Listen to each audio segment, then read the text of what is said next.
Are you busy doing the things that are going to move the needle? If you're a business owner or a practice owner, are you leveraging your time and your resources on income producing activities or IPAs? Or are you allowing other people to set your priorities and simply being reactionary in your calendar? So you're just responding to everybody else's wants and needs. That is what I see most often. To be proactive is to determine ahead of time what your priorities are going to be, to pre-decide. This is what I do every week in my weekly review. I pre-decide what my priorities for the week are, and I time block and prioritize my week accordingly. You do your own weekly review I do. of yourself. I do. So what does that exercise look like? I love that. I usually do this on Sunday evenings. And the first part of it is I look back over the previous 7 days and I ask three questions. What are the wins that I can celebrate? And I write them down in my wins journal. This becomes a knowledge base over time. What are the wins I can celebrate? Second question, where did I swing and miss this week? Where did I swing and miss? We all have those things that we try that don't work, or those things that we do and we fail. Where did I swing and miss? Third question, what would I do different next time? When I'm in a similar situation in the future, how would I handle that differently? What would I say differently? What would I do differently? What would I believe differently? And I process that learning all the way through so that the next time I'm in a similar situation, I've already processed the learning. I know what I'm going to do in that situation. I've pre-decided. That's the first part of the weekly review.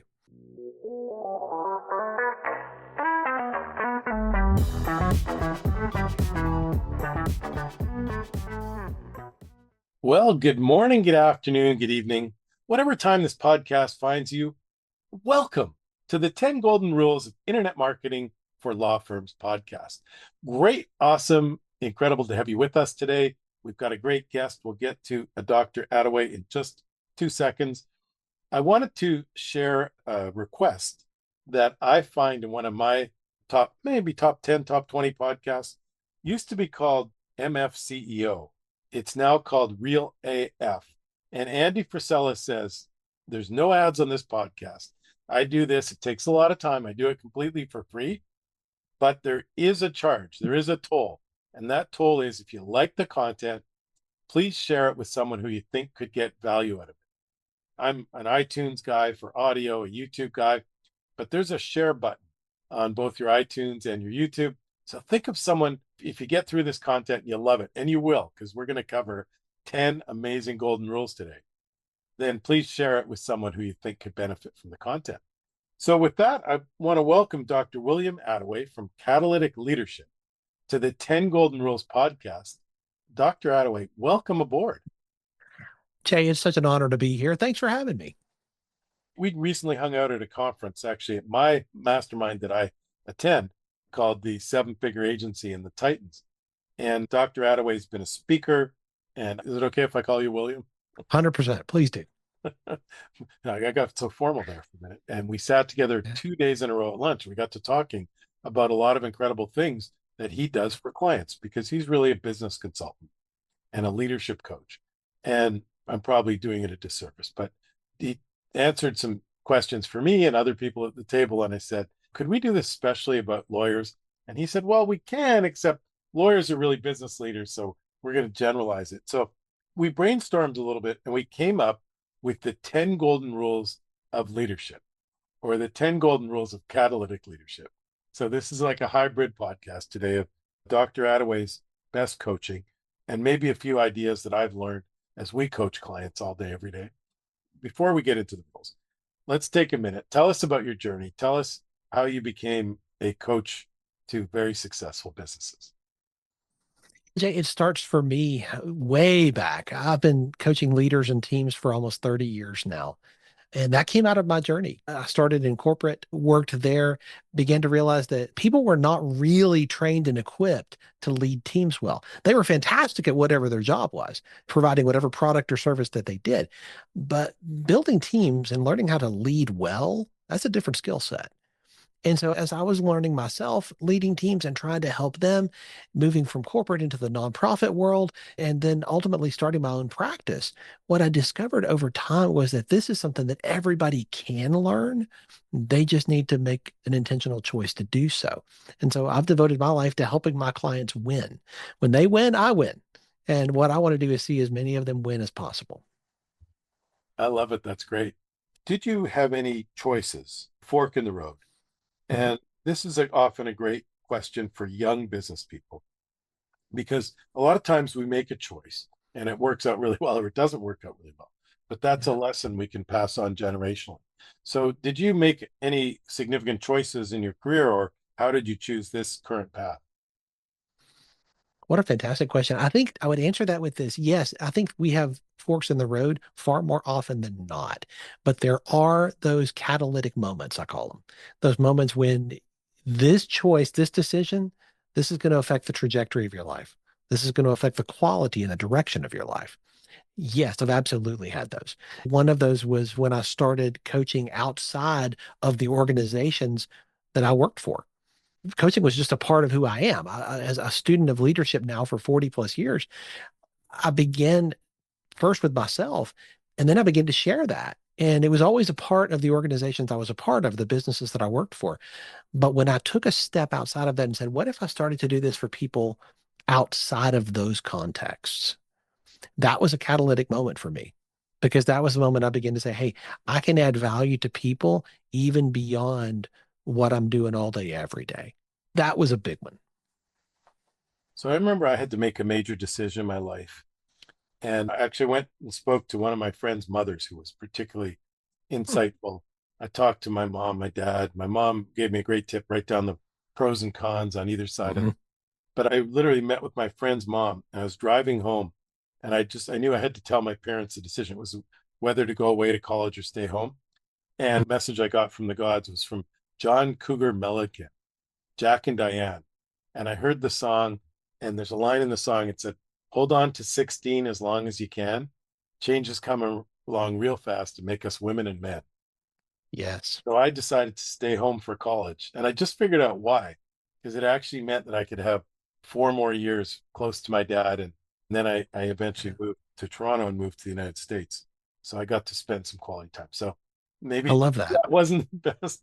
Maybe John Cougar Mellencamp wasn't the most prescient advice, but it certainly was the road I took. Anyways, I want to get quickly into the 10 golden rules because we spent some time brainstorming this and we've got some Mhm. great content and it's going to allow William to share some of his best stuff. So, when you start out an engagement with a client, you call it discovery and you ask a Mhm. lot of good questions. But one of the first things you said is determine your major pain points. Mhm. You want to explain that one a little bit? Sure. One of the first documents a new client is going to fill out when they begin to work with me is determining what I call their primary focus areas. This is where I'm going to ask questions. Where is it that you are feeling that you're stuck?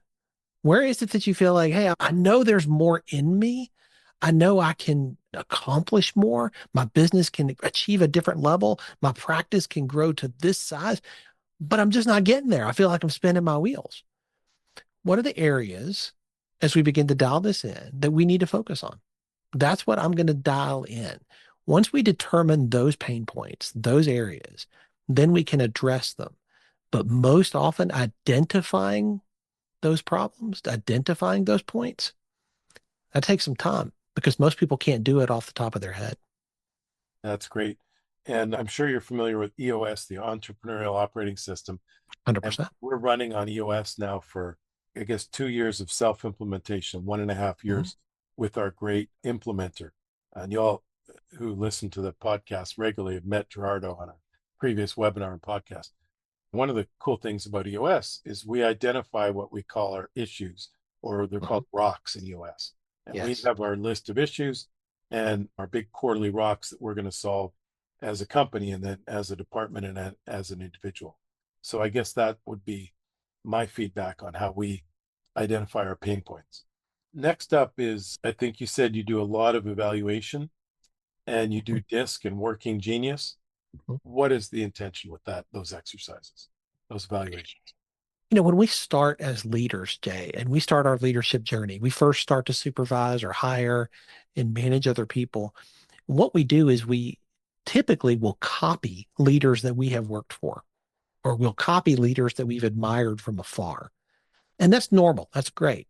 The problem is that if we stay there, that over time, all we become is a bad copy of a great leader. You have to learn to lead according to your wiring. And every one of us is wired just a little bit different. So when I'm working with a new client, I walk through two different assessments. One is the DISC and one is the working genius. And what these two assessments do is they help me. The DISC is going to help me to dial in a little bit of their personality, how they are wired, how they see themselves and how they see other people. The working genius is going to help me understand how they play with others, how they work inside teams. Where are their zones of genius and where are their zones of frustration? Where are they competent and what do they need to hand off? Those assessments are going to help me dial in what I call their wiring, their catalytic wiring that differentiates them from every other leader on the planet so that I can encourage them to lead from who they are, not from who they think they should be or who other people have told them that they should be. And what's one of the best uses of DISC? If you can understand someone's DISC profile, Mhm. how do you then use that in business? If you understand first how you are wired, it's going to help you lead authentically. But the next step as a leader is to understand how your direct reports are wired.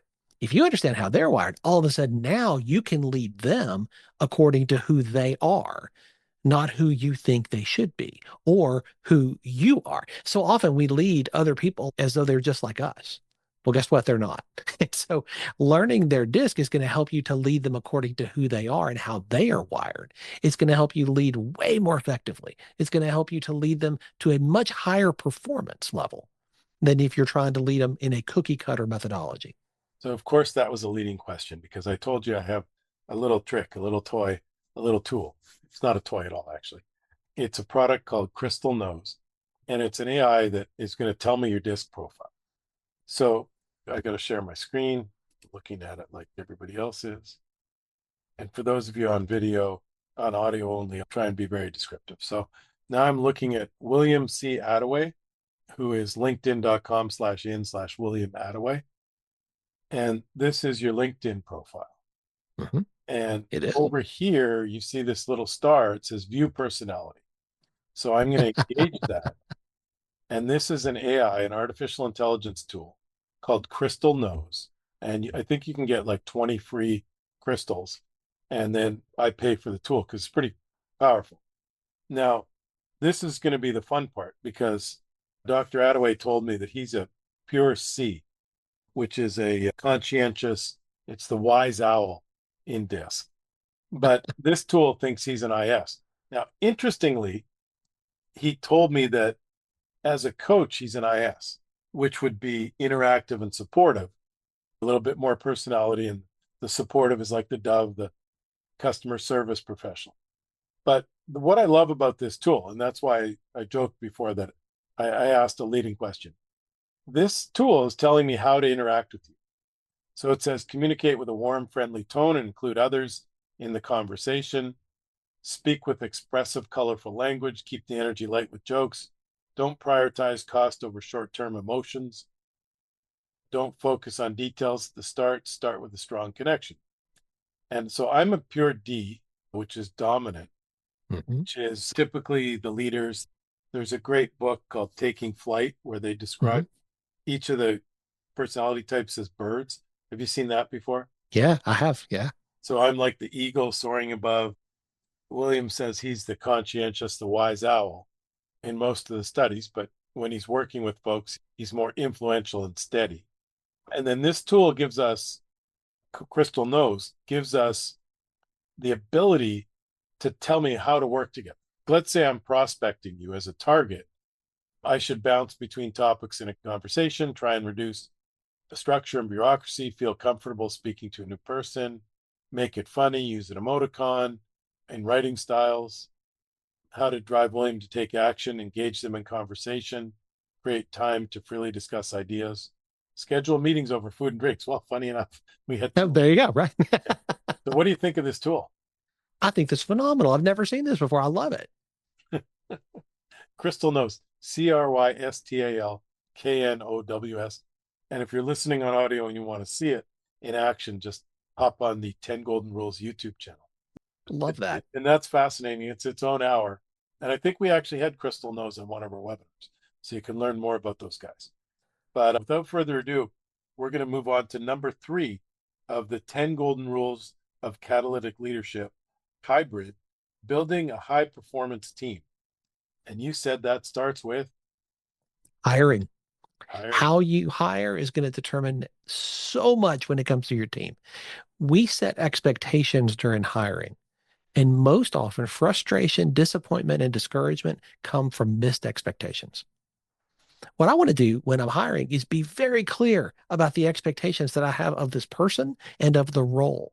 I want there to be absolutely no confusion at all what a win is. What is the center of the bullseye? If you accomplish this, this is high performance. This is what the win is. Most people I have found don't do that. When they're hiring, they don't clearly delineate exactly what they want from the person that they're hiring. When you bring that level of clarity, you're bringing kindness. Clarity is kindness. That's true with other people. It's most often true with yourself. So if you're having trouble with retention with team members, I would encourage you to look at your hiring process and see if you are bringing maximum clarity into the conversation. So I'm glad I think I can check that off my checklist because I do a very detailed job description. Generally use LinkedIn for hiring. Then I do Zoom Nice. meetings. I'll end up inviting 14 or 15 people to a Zoom meeting.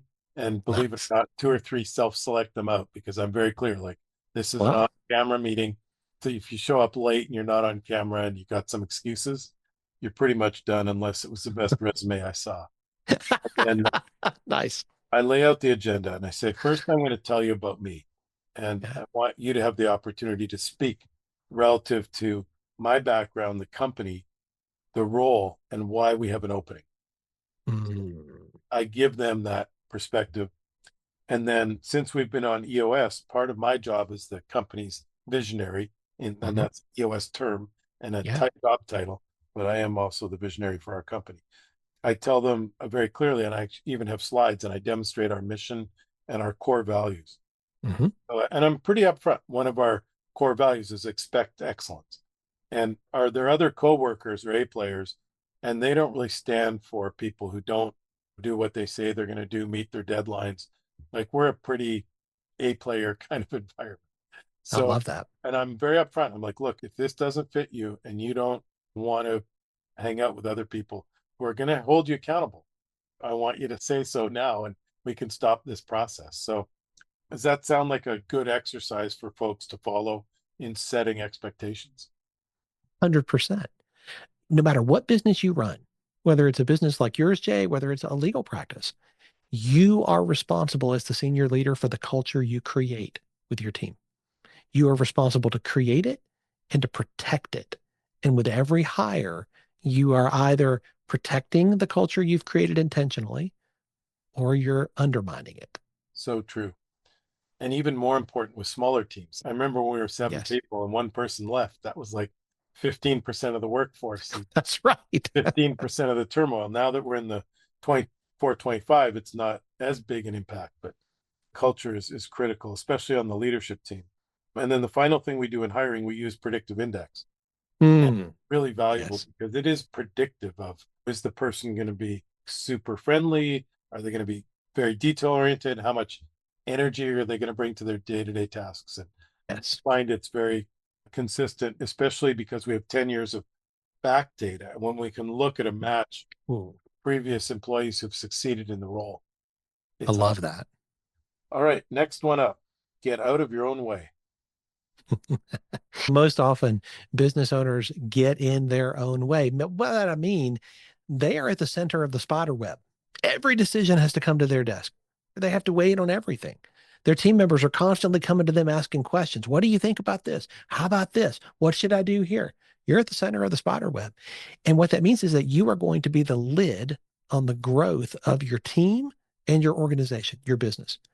If that's where you want to stay, if you want to be the lid and you're comfortable where you are and you don't want to grow, keep doing it that way. I think there's a better way. What I do is I help leaders to get out of their own way so that they can stop being that lid and the sky becomes the limit at that point.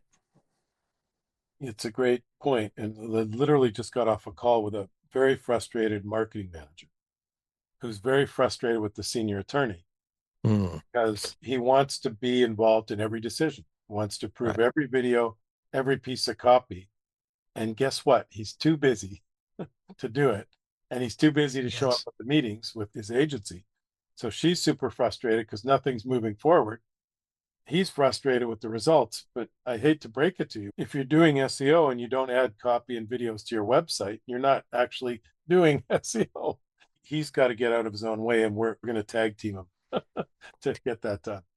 Yeah. And most people can't see the whole picture when you're in the frame, right? You don't have perspective. It's very difficult to see where you're in your own way. That's why an outside perspective is so helpful. And I love that you're going to be able to do that. You're going to be able to provide that and say, hey, let me help you. And so often, and any business owner can do this, frame it.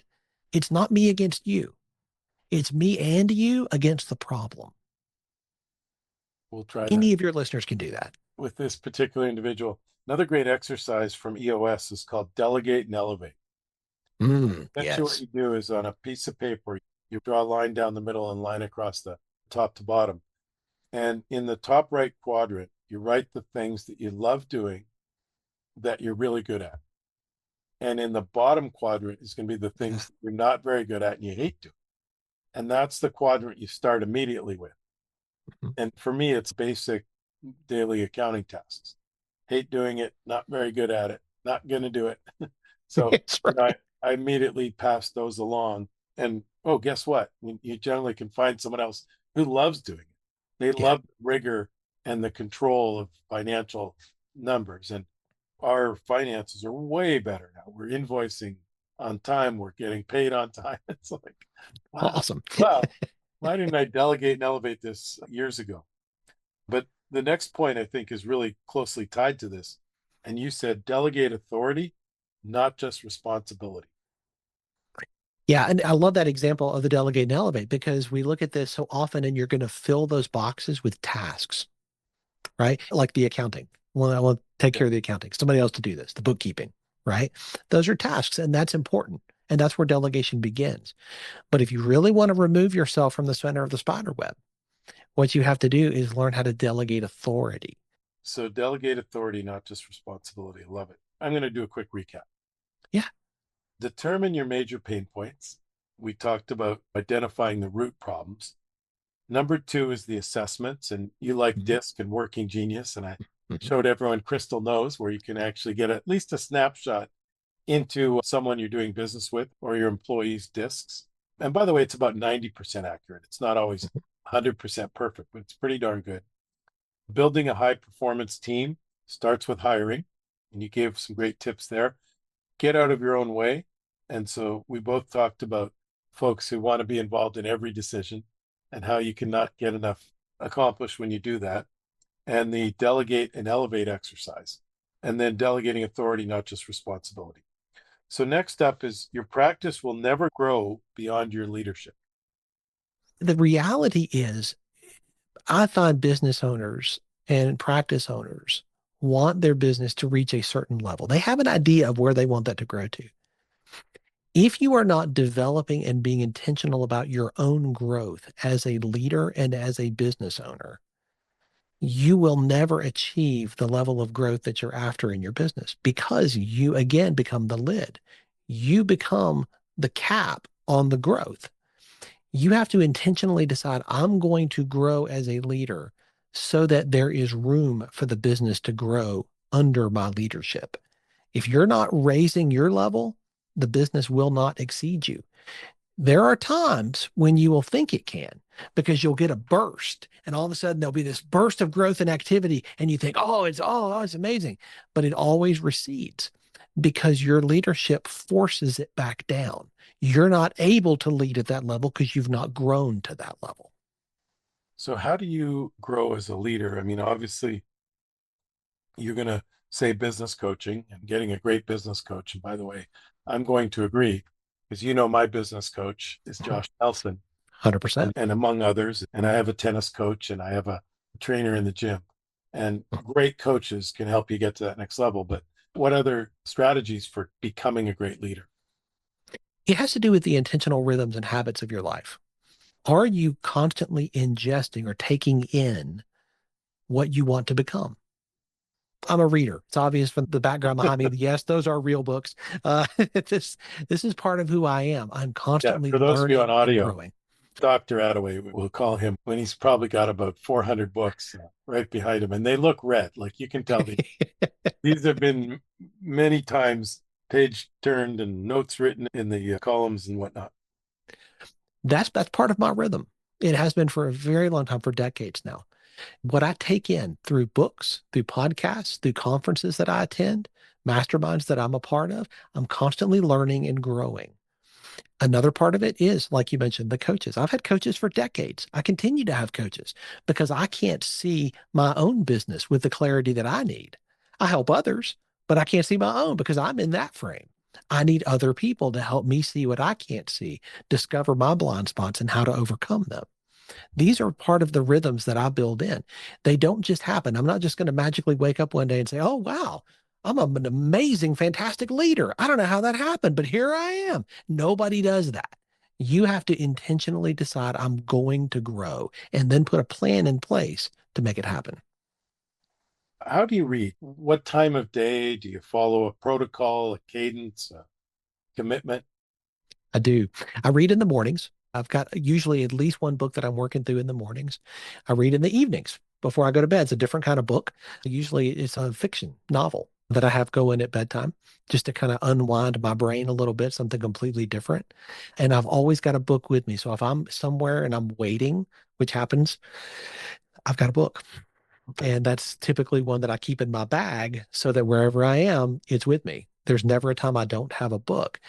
Yeah, it means I've got multiple books going at one time, but that rhythm is how I read about 3 books a week. Oh, that's awesome. I love it. I found a cadence from, I mentioned Andy Frisella earlier. He's actually the founder of 75 Hard. And Yeah. I'm on my second year of 75 Hard, Ooh, where you work out twice a day, drink a gallon of water, follow a diet, no cheat meals, no alcohol, and read 10 pages of a nonfiction book every day. And nice. for me, I'm always so busy that I need that discipline. If I don't complete that final task of reading 10 pages, Andy's going to, it's a image in the app where he's like scorning at you. He's like looking at you with such disappointment. That's Um, awesome. all right. Next up, mindset is 90% of your success or failure. Hmm. The perspective you have on the world, the mindset that you build truly affects every part of your life. We look at behaviors and actions and we think if we could just do enough behavior modification and start enough actions that it become habits over time, this will change my life. The problem is that those things, your behaviors, your actions, even your words, are all rooted in your beliefs. They're rooted in your thoughts, what you believe about yourself, what you believe about other people, and what you believe about the world around you. That's your mindset. Understand that your mindset controls 90% of your success. It also controls 90% of your failure. Building a healthy and sustainable mindset is one of the most powerful things you can do as a leader, as a business owner, as a practice owner. If you will focus time developing a healthy mindset, you will never regret it. Love it. Next one, everybody's busy. Are you busy doing the right things? One of the areas that I coach leaders in is productivity. And when we talk about this, the thing I hear most often, and I could just about just say it with everybody that I coach, I'm so busy. I'm so busy. How you doing? Oh, I'm so busy. I'm so busy. I get it. We're all busy. That doesn't sound familiar at all. I've got the Everybody's worst busy. calendar in the world. But are you busy doing the right things? This is my question. Are you busy doing the things that are going to move the needle? If you're a business owner or a practice owner, are you leveraging your time and your resources on income producing activities or IPAs? Or Are you allowing other people to set your priorities and simply being reactionary in your calendar? So you're just responding to everybody else's wants and needs. That is what I see most often. To be proactive is to determine ahead of time what your priorities are going to be, to pre decide. This is what I do every week in my weekly review. I pre decide what my priorities for the week are, and I time block and prioritize my week accordingly. You do your own weekly review I do. of yourself. I do. So what does that exercise look like? I love that. I usually do this on Sunday evenings. And the first part of it is I look back over the previous 7 days and I ask three questions. What are the wins that I can celebrate? And I write them down in my wins journal. This becomes a knowledge base over time. What are the wins I can celebrate? Second question, where did I swing and miss this week? Where did I swing and miss? We all have those things that we try that don't work, or those things that we do and we fail. Where did I swing and miss? Third question, what would I do different next time? When I'm in a similar situation in the future, how would I handle that differently? What would I say differently? What would I do differently? What would I believe differently? And I process that learning all the way through so that the next time I'm in a similar situation, I've already processed the learning. I know what I'm going to do in that situation. I've pre-decided. That's the first part of the weekly review. The second part is looking ahead over the next 7 days. Looking at my calendar, what are the appointments that I have this week? What do I need to prepare to bring the best version of myself into those meetings? What prep work do I need to do? Block time to do that. What are the 2 or 3 things that if I got these 2 or 3 things done this week, this would be an amazing week? Come Friday at 5 o'clock or whenever your weekends, I could say, man, this was a fabulous week. What are those 2 or 3 things? Decide what those are, block time to do them. That's how they get done.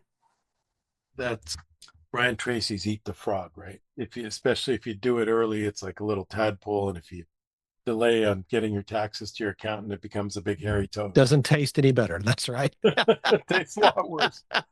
All right, keeping tight on time. So the next one up is evaluation. Evaluation, I think, is a skill that too few leaders are doing. A mentor of mine told me this years ago. He said, you have to learn to autopsy, not just failure, but also success. Because if you don't know why it's working when it's working, you will not know how to fix it when it breaks. So I'm going to evaluate what's working and I'm going to evaluate what's not working. I do this with our team. We go through this exercise. Hey, what are the wins we can celebrate? Where did we swing and miss? What do we do different? We're going to walk through that with events that we do. We're going to do with projects that we do, with work that we do for clients. What can we celebrate? What didn't work? How would we do it different next time? That evaluation helps us to double down on what's working and to adjust or adapt what's not working. I love that. And I'm going to take that exercise to my leadership team. We just, Awesome. at our conference, 10 Golden Rules Live, Mhm. Strategies for Law Firms, we Yeah. awarded our 10 Golden Rules Client of the Year. And Oh, it's Cantor, Hall, Nicastro, and Cantor, Wolf, Nicastro, and Hall. And congratulations, guys, by the way. And I'm going to talk to our team about what made that relationship great because we talked to them and they're very happy with us. Of course, they went from 5 or 6 or 7 cases a month to 20 and 30 cases a month. And they're thrilled and we're thrilled. But a big part of it is they show up for me. It's like the counter to the guy we talked about earlier. yeah. They show up for meetings. They've got a million questions. They take our Mhm. advice and try, but There it's you not go. it's not Jay's advice. It's what Jay and his team are telling you from 70 or 80 other clients.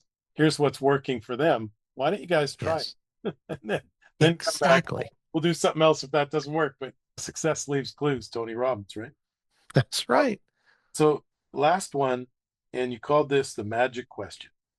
Mm, What is it right now? If I could wave a magic wand, what are you losing sleep over? So yeah. why don't we test this exercise? And I'm going to give you one. Yeah. So what I'm a little frustrated with, or what's sort of bigger picture, is we've got a couple positions that are kind of part-time. Mhm. Our in-house 10 Golden Rules marketing is being done by a part-time person. Mhm. And our sales, we've got an awesome sales assistant, but she's in law school. So Mhm. she's great, but I'm struggling a little bit because I want those to be full-time positions. but I'm also restricted on unlimited budget. Yeah, So is that a problem that we can answer? Is it people? absolutely. Yeah, I think it starts with what is it that you don't like that's currently happening? Dial that in. Is it the number of hours that are being spent, or is it how those hours are spent? Is there evaluation happening on what activities are currently being done so we can determine and segregate, hey, these pieces, these are getting outsized reward. These pieces aren't getting traction. Let's double down over here and stop doing some of these. Like I would dial that in with you I and say, think the hey, biggest part of it for me is I know how to do these things, right? Like marketing. I've been yeah, a career marketing person, work client sure, agency side, but I don't have time to do it right. right. Sales support, obviously, can do it in my sleep if I had the time.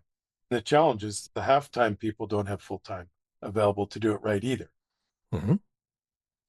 So then it becomes a matter of prioritization. It becomes a matter of saying, what are the things that are going to move the needle? You have 20 hours a week, say, okay, where are we going to spend that 20 hours? Okay, as a part-time person, how are we going to spend that?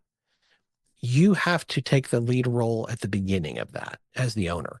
You have to take the lead role and say, hey, I want us to sit down and prioritize and then evaluate and prioritize Work, and then work evaluate. closer with them on optimization.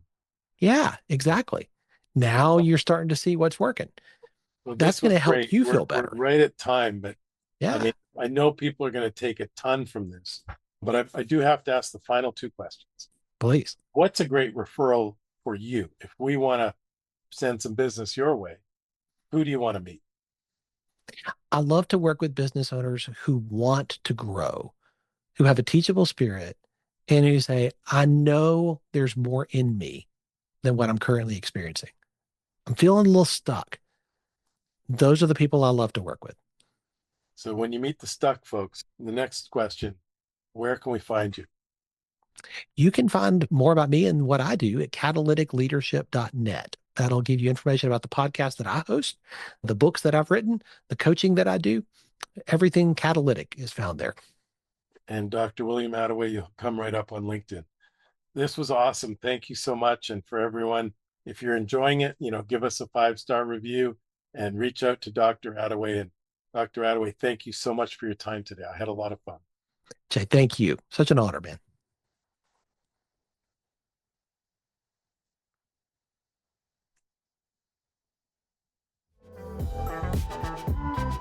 Thank you for listening to the 10 Golden Rules of Internet Marketing for Law Firms podcast. Please send questions and comments to podcast@10goldenrules.com. That is podcast@TENgoldenrules.com.